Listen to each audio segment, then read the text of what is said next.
on goals and designing your future. If you don't right now feel as if you're equipped to get all you want, just remember, ability will grow to match your strong dreams. That's why the goal-setting process we've discussed is so important. The more you work on this, the more ideas you will get on how you can change, how you can grow. I am nowhere near the person I was when I met Mr. Schoaf 25 years ago. I'm not that person anymore. I've changed. There's nothing you can do about the past, but you can do a great deal about your future. You don't have to be the same person you were yesterday. You can make changes in your life, absolutely startling changes, in a fairly short period of time. You can make changes you can't even conceive of now, if you give yourself a chance. Your abilities will grow. You have untapped talents and potential that you haven't even reached for yet. And as time goes on, you'll be able to reach deeper and deeper. The first thing you'll know, you'll be able to do things you never thought you could do. You'll be able to handle things you never thought you could handle. You'll have ideas that you've never had before. All of this is sparked by the goal-setting process. When you know what you want, and you want it badly enough, the answers will come to you. I can't tell you why it works. All I know is, it works. Give yourself a chance to become all you can become and to accomplish all you can accomplish. Let me give you a Bible philosophy that teaches how to get whatever you want. Here's what it says. Ask. That's it. Ask. Of all the important skills to learn in life, be sure to include the skill of asking. What does ask mean? Ask means, what do you want? And the complete formula is staggering. It says ask, and you will receive. Hey, we ought to look into that. The man says, yes, but you work where I work. By the time you struggle home, it's late. You've got to get a bite to eat, watch a little TV, and get to bed. You can't sit up half the night and ask. And this guy is behind on his bills. He's a good worker, hard worker, sincere, but you've got to do better than work hard and be sincere all of your life. You'll wind up broke and embarrassed. You've got to be better than a good worker. You've got to be a good asker. Let me give you some key points on this asking and receiving, setting goals, asking of life. Here's part of the philosophy that helped me to change.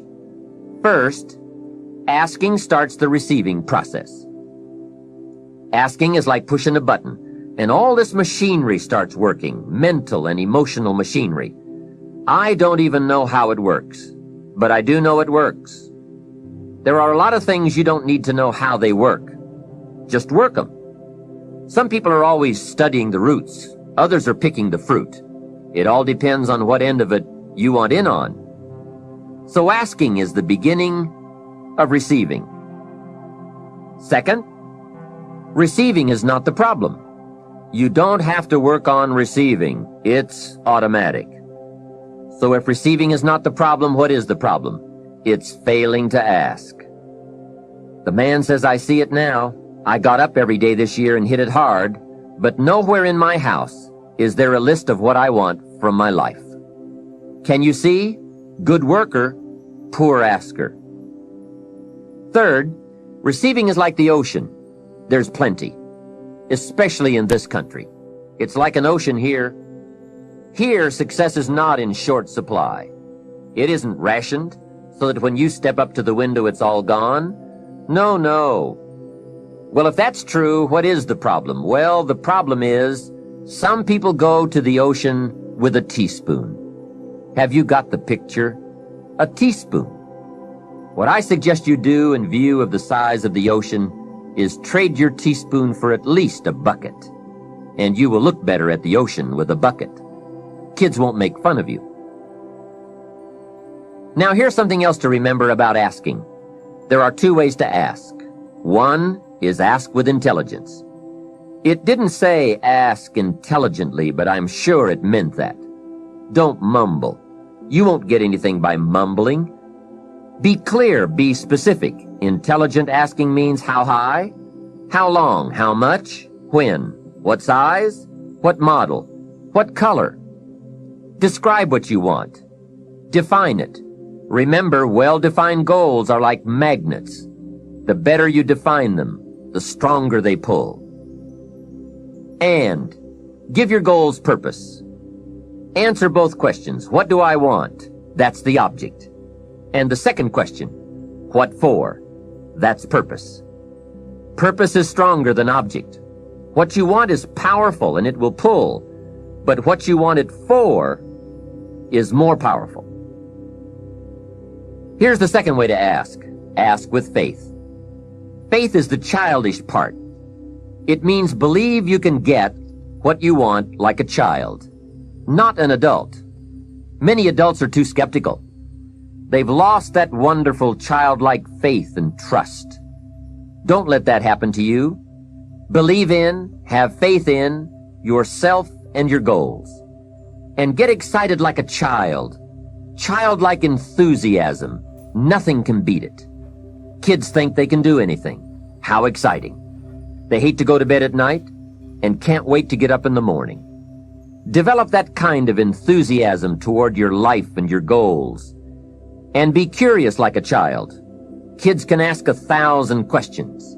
Just when you think they're finished, they come up with 1,000 more. They'll drive you to the brink. But it's really a virtue. Have plenty of curiosity. Ask questions. That's how you learn. Another fringe benefit of setting goals is what it does for your ability to manage your time effectively. This is no small thing. We'll look at time management in detail in a later session, but now, while we're talking about goals, I'd like to share a few ways your use of time are affected by or influence the achievement of your goals. Have you ever thought that without some very clear written goals, you never even need to consider managing your time? Time essentials come from objectives well defined. Time can't be critical if objectives aren't defined.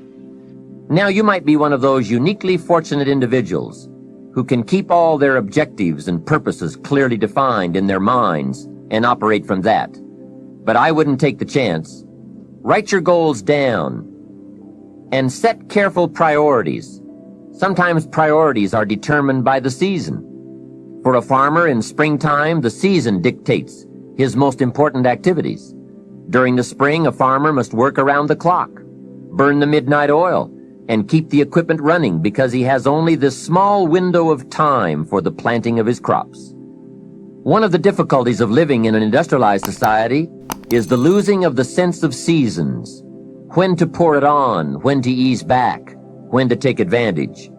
It's easy to keep going from 9 to 5, year in and year out, and lose a natural sense of priorities and appropriate time. Don't let one year just blend into the next. Keep an eye on your own seasons, lest you lose track of values and substance. Part of setting priorities is learning to separate major activities from minor activities. This is a whole skill in itself, but once you have learned it, it will pay dividends you won't believe. So learn to put everything on your mental scales to be carefully weighed before you spend time or money. And here's a good question to constantly ask. Is this a major or a minor? By asking that question, you will reduce the amazingly natural tendency to spend major time on minor things. In sales training, we are taught that major time is the time spent in the presence of the prospect, while minor time is the time spent on the way to the prospect. If you're not careful, you will spend more time on the way to than in the presence of. So in sales we teach, don't go across town till you've gone across the street. Wouldn't it be wise to make an evaluation if you're in sales and ask, how much time am I spending in the presence of, and how much time on the way to? Majors and minors. What a great discipline to exercise. It also reads, don't spend minor time on major things. It's easy to get values mixed up. The man spends 3 hours watching television and only 30 minutes playing with his kids. Something is probably out of line there, right? It also reads, don't spend major money on minor things. If you spend more on candy than on audio cassettes like this, or books, that would be foolish, right? Here is a great goal-achieving tip. Don't mistake movement for achievement. It's possible to be busy all day, come home exhausted, and only then realize that very little of your day consisted of productive activities in the pursuit of your goals. Don't get faked out by being busy. The man says, I've been going hard all day. I've really put in the hours and the effort. But here's the major question. Doing what? It isn't going hard all day that counts. It's the doing what, the value that counts.